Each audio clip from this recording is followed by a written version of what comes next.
Assalamualaikum warahmatullahi wabarakatuh. Berjumpa kembali dengan Bu Laksmi Indrawati dalam pembahasan tryout matematika part yang kedua. Oke, nah mari kita lanjutkan pembahasan tryout kita yang sudah kita laksanakan pada tanggal 26 April 2023 untuk part yang kedua. Nah, pembahasan ini akan kita mulai dari nomor 11. Nah, kita lihat bersama soal di samping, ya. Nah, soal di samping ini adalah perhatikan gambar. Nah, kalian diminta mencari luas daerah yang diarsir. Jadi, luas daerah yang diarsir dapat kita tuliskan luas daerah yang diarsir. Luas yang diarsir sama dengan, nah ini kan luas, bisa kita anggap sebagai luas persegi di luar. Misalkan saya beri nama ya, ini A, B, C, D. Nah yang di dalam itu saya beri nama misalkan E, F, G, H gitu ya. Nah, sehingga luas yang diarsir itu sama dengan luas A, B, C, D dikurangi dengan luas E, F, G, H. Nah, sekarang A, B, C, D ini kan berbentuk persegi panjang ya, sehingga luasnya adalah P kali L. Atau kita kalikan 2X ditambah 5 dikalikan dengan 5X dikurangi 2 dikurangi, nah luas CFGH ini juga berbentuk persegi panjang sehingga luasnya juga panjang kali lebar. 3X dikurangi 4 dikalikan dengan 3. Nah oke, sekarang kita buka kurungnya ya, kita kalikan dengan menggunakan sifat distributif perkalian. Nah ini kita kalikan. Nah suku 2 dengan suku 2. 2X dikalikan 5X. 10X kuadrat. 2X dikalikan negatif 2. Dikurangi 4X. Kemudian ini kali ini 5 kali 5X plus 25X. 5 dikalikan negatif 2 dikurangi 10. Dikurangi, nah yang ini kita nanti mengalihkan dengan pengurangannya ini. Kita kalikan dulu karena operasi pengurangan dengan perkalian itu kan lebih duluan perkalian ya. Jadi ini kita kalikan dulu. 3X kali 3, 9X dikurangi 4 kali 3, 12. Nah, sekarang ini yang bisa kita sederhanakan dulu.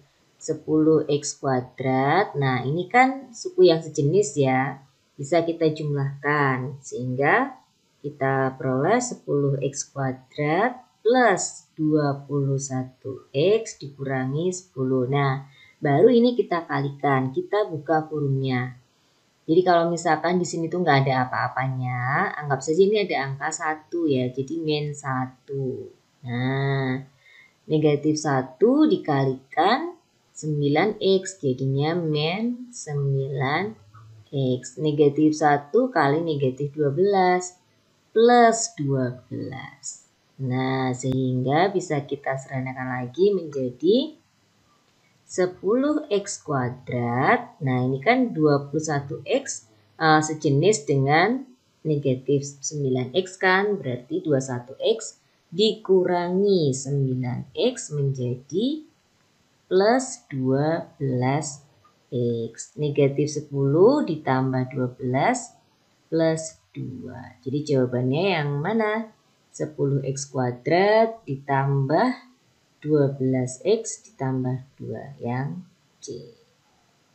Oke, bisa dipahami ya. Berikutnya soal nomor 12.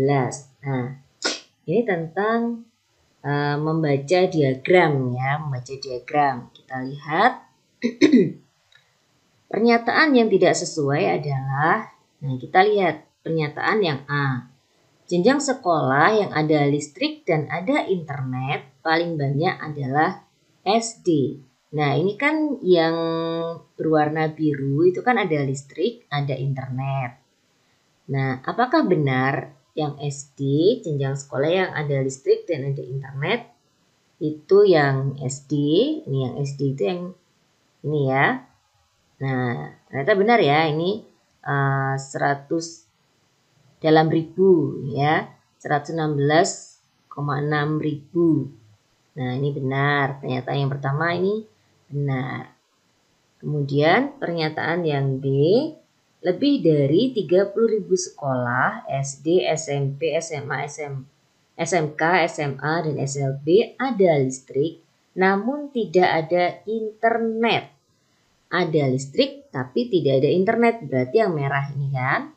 Nah, yang merah ini karena ini meliputi SD, SMP, SMA, SMK, dan SLB. Ini kalian jumlah semua ini ya. Jadi kan 25,5, kemudian 6,1, 0,59, dan 0,884, kemudian 0,116. Nah ini kalau dijumlah semuanya menjadi 33,190. Nah berarti kan lebih dari 30.000 ya. Berarti ini benar. Kemudian yang C, kurang dari 10.000 sekolah SD, SMP, SMK, SMA, dan SLB yang tidak ada listrik. Tidak ada listrik itu yang warna hitam ini ya. Nah berarti ini kan dijumlah 6,6, 6,6, kemudian 0,884, kemudian untuk yang SMK 0,034, SMA 0,086, yang SLB 0,011. Nah ini kalau dijumlah itu sekitar 7,615. Nah berarti kan kurang dari 10.000 ya, berarti ini juga benar. Nah sehingga yang salah adalah yang D. Nah jumlahnya berapa? Lebih dari 200.000 sekolah SD, SMP, SMA, SMK, SMA, dan SLB sudah ada listrik dan ada internet. Ada listrik, ada internet. Berarti yang ini dijumlahkan semua yang biru. Nah, ini dijumlahkan semua. Ya, ini kamu jumlahkan. Nanti diperoleh hasilnya 178,670. Ya, berarti kan kurang dari 200.000 ya. Berarti pernyataan yang di itu salah karena setelah dijumlah ternyata jumlahnya tidak lebih dari 200.000. Oke, bisa dipahami ya nomor 12. Nah, sekarang nomor 13. Ini soal pertidaksamaan linier satu variabel ya. Nah, ini kita lihat. Kalau kamu menemukan soal yang berupa pecahan seperti ini ya, ini akan lebih mudah kalau kalian buat menjadi bilangan bulat terlebih dahulu ya. Nah, caranya bagaimana? Kamu kalikan dengan KPK dari penyebut pecahannya ini. Nah, penyebutnya itu kan 3 dan 4 ya. Nah, KPK dari 3 dan 4, kelipatan persekutuan terkecilnya itu adalah 12. Nah, sehingga ini semua kalian kalikan dengan 12. Ya. Nah, sepertiga dikalikan 12 itu kan masih 4. Ya, sehingga kita peroleh 4 kali 2x ditambah 1 ditambah, ini jangan lupa dikalikan dengan 12 juga. 5 kali 12, 60. Kurang dari atau sama dengan 5/4 kali 12. 5/4 kali 12. Nah, ini kan dicoret ya, ini 3. Jadi tinggal 15. 15 apa? X ya. 15x ditambah 3 kali 12, 36. Nah, sekarang kita buka kurungnya, kita kalikan. 4 kali 2x, 8x ditambah 4 kali 1, 4 ditambah 60. Kurang dari atau sama dengan 15x ditambah 36. Nah, dari sini diperoleh 8x ditambah 64 kurang dari atau sama dengan 15x ditambah 36. Nah, ini kan 8x dengan 64 ini tidak bisa dijumlahkan karena bukan merupakan suku yang sejenis. Demikian juga ini 15x dengan 36 juga tidak bisa dijumlahkan. Nah, yang bisa dijumlahkan yang mana? Ya, 8x dengan 15x. Nah, ini sehingga dipindah ke sana, 60-nya pindah ke sini. Nah, karena pindah ruas, berarti ini tandanya berubah jadi negatif. Ya. 8x dikurangi 15x kurang dari atau sama dengan 36. Ini kan plus 64, pindah ke kanan jadi min 64. Nah, sehingga diperoleh 8x dikurangi 15x negatif 7x kurang dari atau sama dengan negatif 28. Nah, sekarang agar menjadi 1x kedua ruas dibagi dengan negatif 7. Nah, ini juga negatif 28 dibagi negatif 7. Nah, karena dibagi oleh bilangan negatif yang sama, yaitu negatif 7, maka tandanya ini berubah. Yang awalnya kurang dari atau sama dengan menjadi lebih dari atau sama dengan. Nah, berarti X itu lebih dari atau sama dengan 4. Nah, karena ini ada coret bawahnya, berarti 4-nya ikut. Sehingga jawabannya adalah yang C ya. Jawabannya yang C. Nah, 4, 5, 6, 7, dan seterusnya. Oke, biasanya kalian suka lupa ini membalik tandanya ini ya. Jadi yang harus kalian ingat adalah bila menemui pertidaksamaan linier satu variabel seperti ini, jika dibagi atau dikalikan dengan bilangan negatif yang sama, maka tandanya ini berubah. Kalau ini kurang dari atau sama dengan, menjadi lebih dari atau sama dengan. Demikian pula sebaliknya. Begitu ya. Oke, kita lanjutkan. Nomor 14. Nah, ini soal himpunan ya. Nah, kalau kalian menemui soal himpunan seperti ini kalian daftar dulu anggotanya. Di daftar itu ditulis siapa aja anggota A ya. S itu himpunan semesta. Jadi A dan B itu harus terletak di dalam S. A adalah himpunan semua X sedemikian sehingga X kurang dari atau sama dengan 11. X-nya anggota bilangan ganjil. Nah, berarti kita mulai dari 1. Ya kan? 1, 3, 5, 7, 9, 11-nya ikut karena ada coret bawah. Kemudian B adalah himpunan 5 bilangan prima yang pertama. Nah, berarti 2, 3, 5, 7, 1, 2, 3, 4, 5. 11. Nah, sekarang kita perhatikan pernyataan berikut. A irisan B sama dengan himpunan 2, 3, 5, 7, dan 11. Irisan itu kita ambil yang sama ya, bilangan yang sama, anggota yang sama dari himpunan A dan B. Nah, anggota yang samanya siapa ini?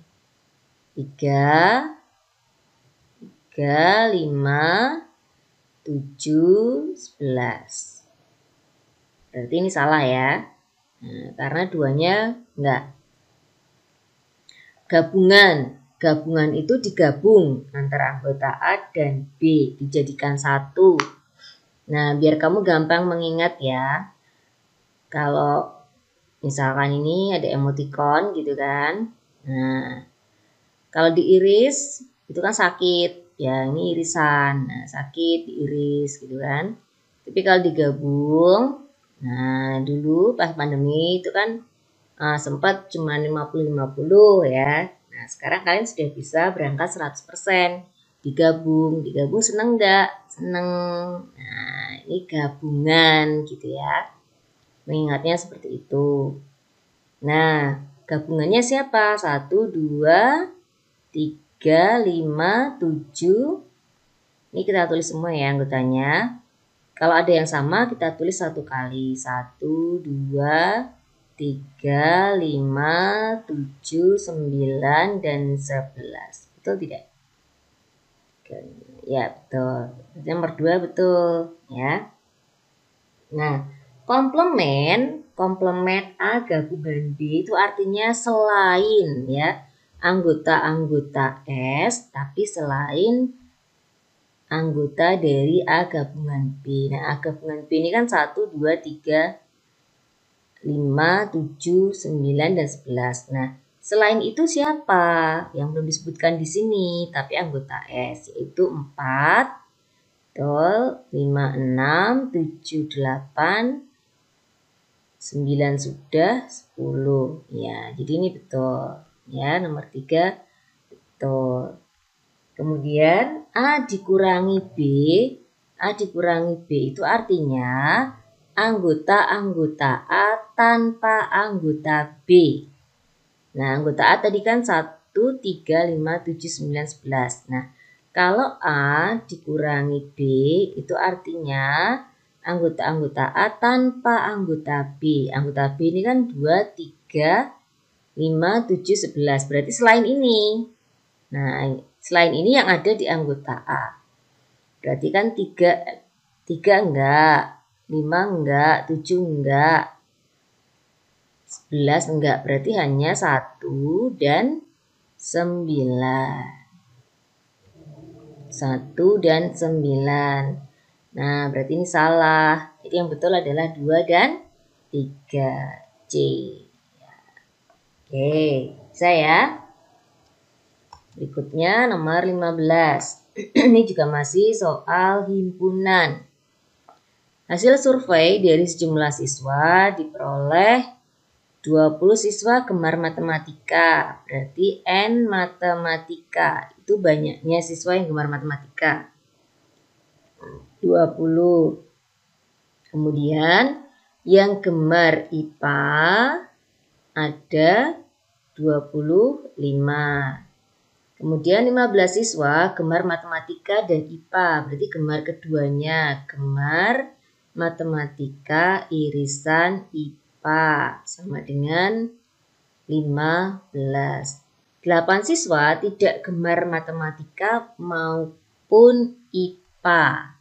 Berarti N matematika gabungan IPA di komplement itu ada 8. Yang ditanyakan NS-nya berapa? NS itu jumlah anggota ruang sampelnya berapa? Nah, ini biar mudah, kamu gambar saja diagram Venn-nya. Nah, gini kan? Nah, jangan lupa S-nya. Nah, ini S. Ini misalkan matematika, IPA, gitu ya. Nah, kita mengisikannya dari yang gemar keduanya dulu. Ya, yang gemar keduanya itu kan 15. Kita taruh di tengah sini 15. Nah, kemudian yang gemar matematika itu kan segini ya, 20. Nah, berarti yang hanya gemar matematika yang ada di sini kan. Nah, hanya gemar matematika berarti 20 kurangi 15 sama dengan 5. Hanya gemar IPA berarti yang ada di sini. Nah, kalau gemar IPA kan 25. Sudah ada 15, berarti sisanya 25 kurangi 15 sama dengan 10. Nah, 8-nya ditaruh di mana? Karena dia tidak suka matematika maupun IPA ditaruh di luar. Tapi masih masuk dalam S. Nah, sehingga NS-nya itu sama dengan berapa? 5 tambah 15 tambah 10 tambah 8. Sama dengan berapa? Ini 20, 30, 38. Nah, begitu ya. Oke, paham ya? Berikutnya nomor 16. Diketahui fungsi fx sama dengan 2x tambah 5. Kemudian fungsi gx sama dengan x dikurangi 4. Jika fk sama dengan 9, maka gk berapa? Nah, fk itu artinya k ini dipetakan oleh fungsi f kemana gitu kan. Berarti x-nya ini kita ganti dengan k. Fk sama dengan 9. Sehingga kita masukkan atau kita gantikan ya x-nya ini menjadi k menjadi 2k ditambah 5 sama dengan 9. Nah, sehingga kita peroleh 2k sama dengan berapa? 9 kurangi 5 sama dengan 4. Nah, berarti K sama dengan 2. Gitu kan? Nah, K-nya sudah ketemu nih. 2 berarti G2 sama dengan rumus GX itu kan X dikurangi 4. Berarti X-nya ini kita ganti 2. 2 kurangi 4 sama dengan negatif 2. Jawabannya adalah yang C. Soal berikutnya nomor 7 ini agak panjang ya. Diketahui rumus fungsi fx sama dengan ax plus b. F5 sama dengan 7, F2 sama dengan 1. Nah, kalian diminta mencari nilai A, B, dan rumus fungsinya betul atau tidak, dan nilai dari F negatif 1 sama dengan negatif 5. Betul atau salah? Oke, kita cari bersama ya. Nah, kita tulis dulu rumus fungsinya ya. Fx itu sama dengan Ax ditambah B. Nah, sekarang kalau F5 berarti X-nya ini kita gantikan 5.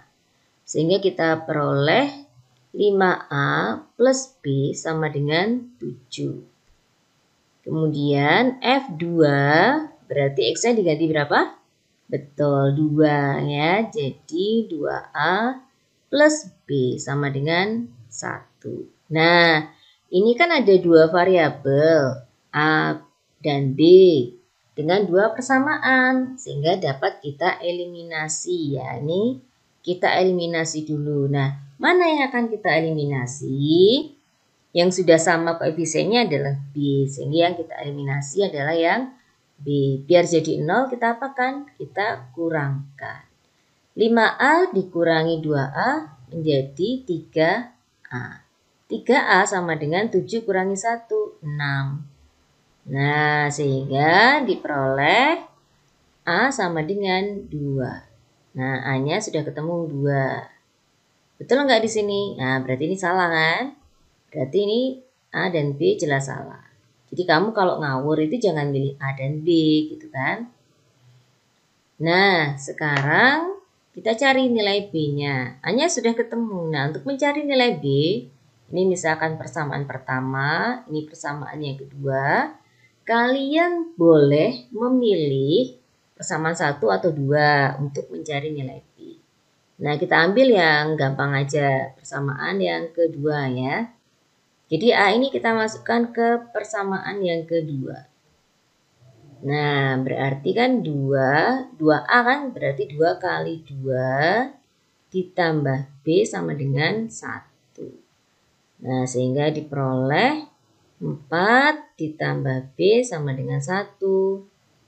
Berarti B-nya sama dengan 1 kurangi 4 sama dengan negatif 3. B-nya negatif 3. Betul apa salah? Betul. Nah, berarti rumus fungsinya apa? Nah, kita kembalikan ke sini. A-nya kan 2, berarti 2X, B-nya negatif 3. 2X dikurangi 3, berarti ini salah. Berarti ini pasti benar, yang keempat. Tapi kita pastikan dulu benar enggak, coba ya. Fx-nya kan kita sudah tahu ya. Fx sama dengan 2X dikurangi 3. Nah, F-1 berapa? Berarti X-nya kita ganti negatif 1, 2 kali negatif 1 kurangi 3. Negatif 2 kurangi 3, negatif 5. Betul, berarti jawabannya adalah 2 dan 4. Nah, gitu ya. Oke, nomor 18. Ini materi soal persamaan garis ya. Ini masih banyak yang mengeluhkan tentang persamaan garis. Sebenarnya persamaan garis itu intinya hanya di gradien ya. Sudah berulang kali Bu Laksmi juga mengulang-ulang materi ini. Jadi tolong diperhatikan baik-baik ya. Nah, kita lihat yang diketahui apa saja. Diketahui garis G melalui A negatif 2,1 dan D 1,7.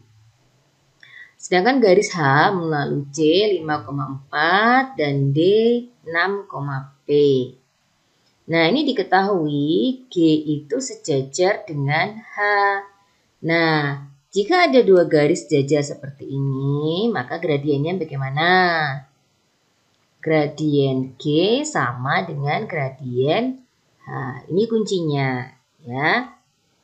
Nah, sehingga kita cari gradien garis. Berangkat dari sini ya, kita bisa menemukan nilai P. Nah, sekarang masih ingat nggak rumus gradien yang melalui dua titik? Yo. Rumus gradien yang melalui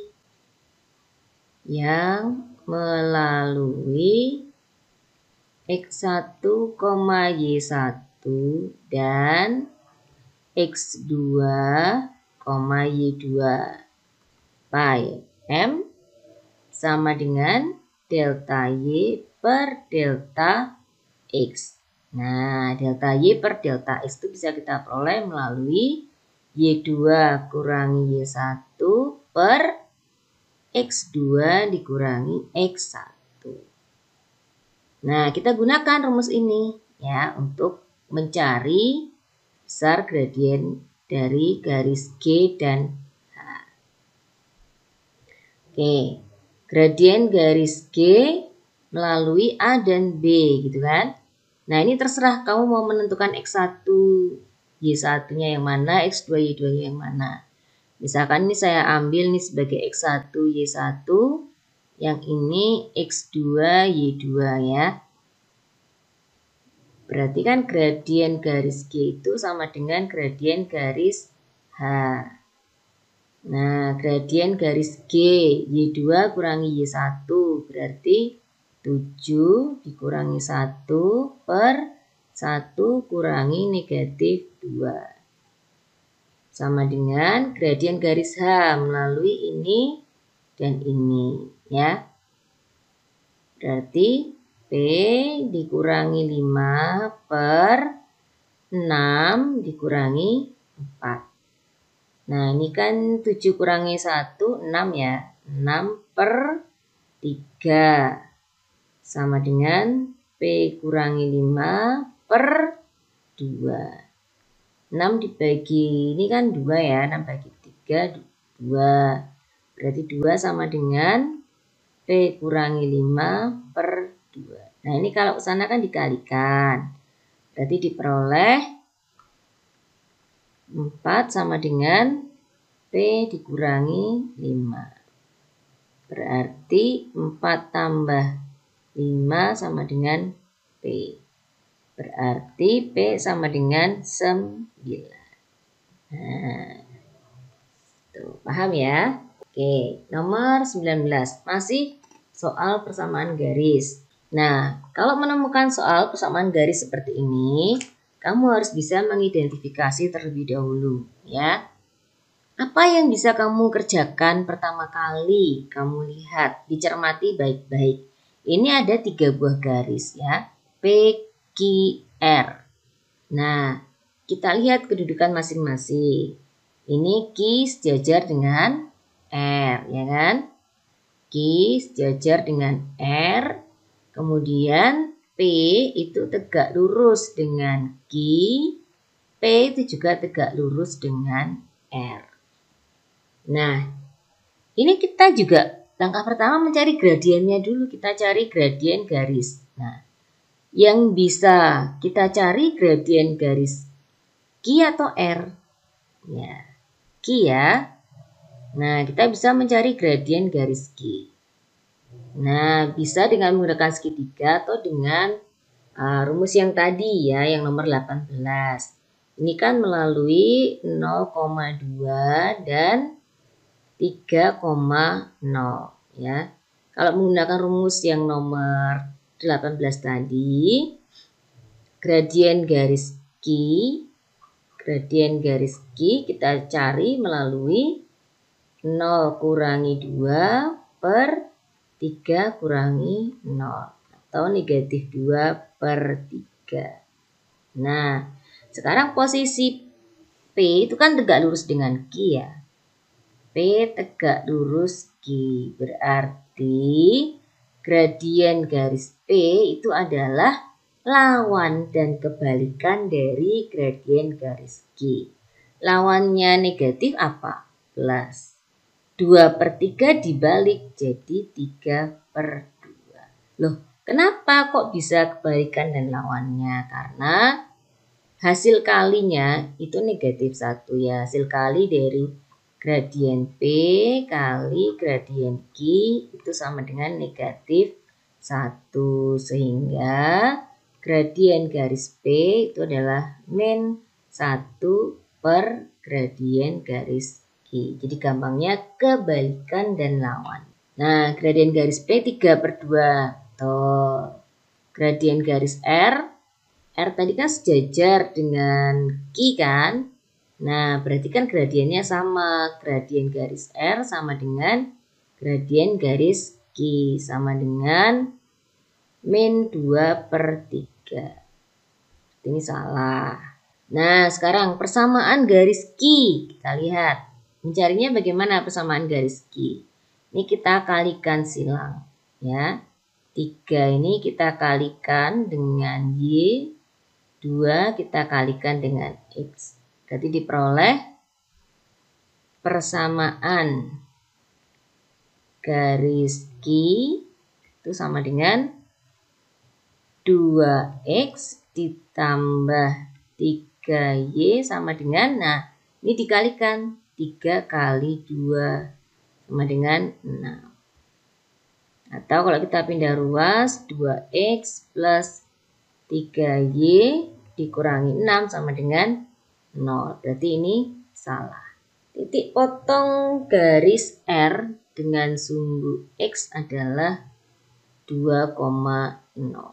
Nah, ini walaupun belum dibuktikan ya, tapi jawabannya sudah ketemu 1 dan 4 yang B. Nah, sekarang kita cari persamaan garis R. Garis R itu kan tadi ya sejajar dengan Q kan, berarti persamaan garis R dengan gradien min 2/3 melalui negatif 1,2. Nah, coba.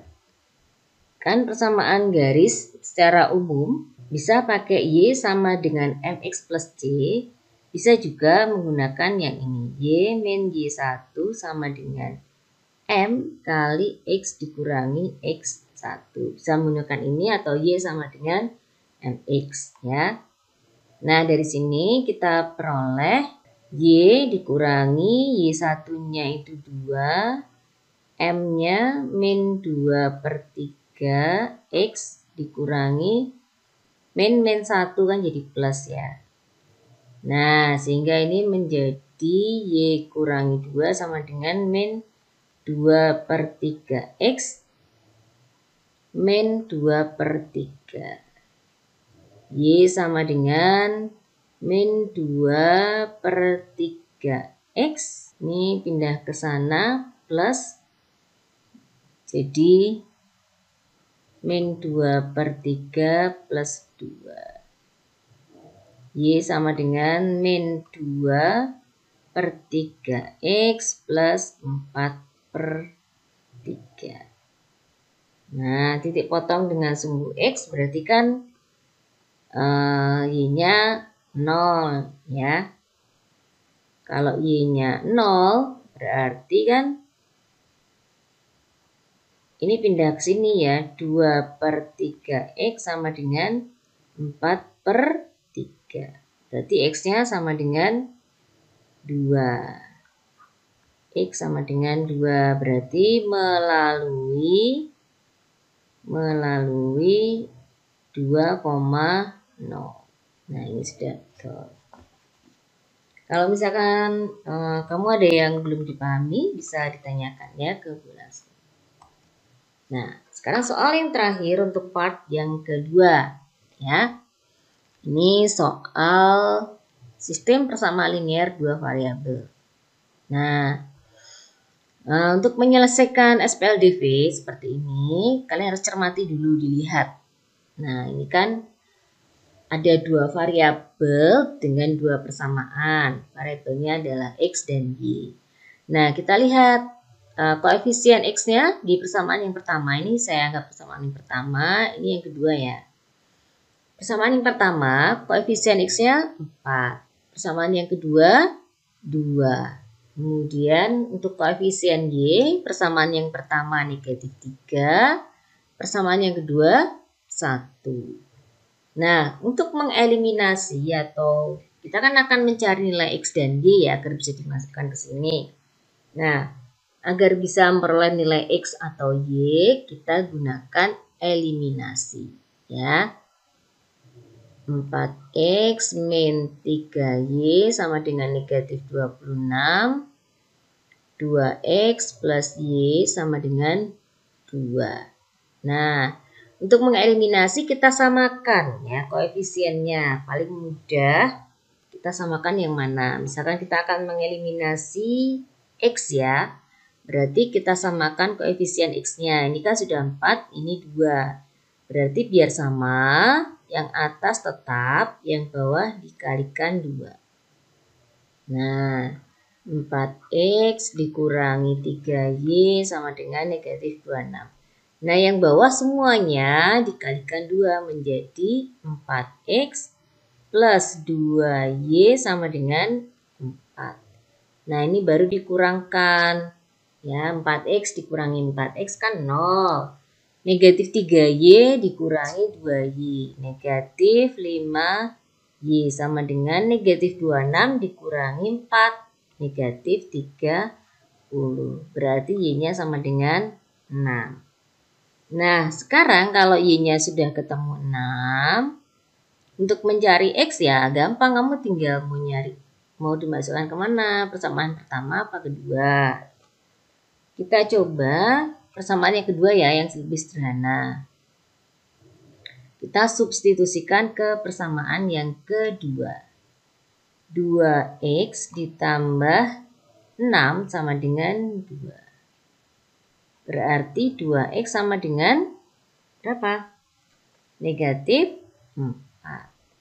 Berarti x sama dengan negatif 2. Nah, berarti nilainya ini berapa? Sepertiga Y dikurangi 4x sama dengan sepertiga kali 6 dikurangi 4 kali negatif 2. Ini 2 ditambah 8, 10. Nah, oke. Ya, baiklah anak-anak, Ibu rasa sudah cukup ya untuk pembahasan part yang kedua. Jangan lupa ya ditunggu notifikasi berikutnya untuk pembahasan yang part yang ketiga. Nah, seandainya kalian masih ada hal yang pengen kalian tanyakan, jangan sungkan untuk menghubungi Bu Laksmi ya. Bisa bertanya melalui DM di Instagram ya Laksmi_Indrawati08 atau melalui komen di bawah, atau bisa juga menghubungi Ibu ketika ada di kantor guru atau melalui nomor WA. Oke, sukses buat kalian semua. Assalamualaikum warahmatullahi wabarakatuh.